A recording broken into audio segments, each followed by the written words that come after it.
Hey everyone, welcome back to the channel. Today we're going to simplify equipment management for you.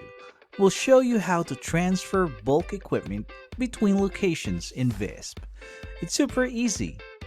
Whether you're restocking a warehouse or setting up a new site, this tutorial will have you moving gear like a pro in no time.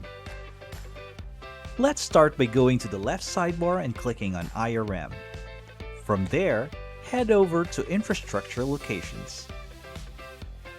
Now pick where you want your equipment to go. Need to send stuff to a tower? Hit the Wireless tab and choose your site. Moving things between warehouses?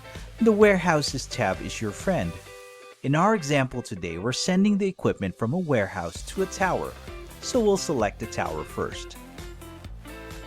On the site page, click that blue plus sign, then select Transfer Equipment.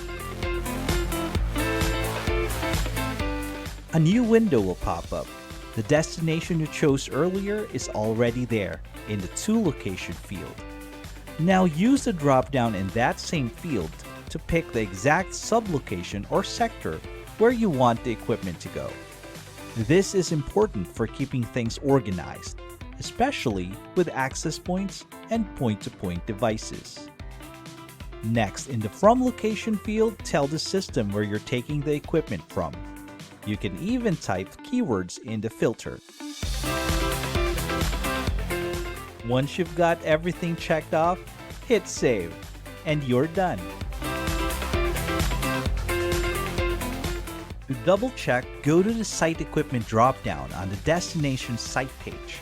You should see your transferred items there. And that's it. Transferring bulk equipment is as simple as that. Remember, you can use this process for warehouse-to-warehouse transfers, warehouse-to-site, or even site-to-warehouse.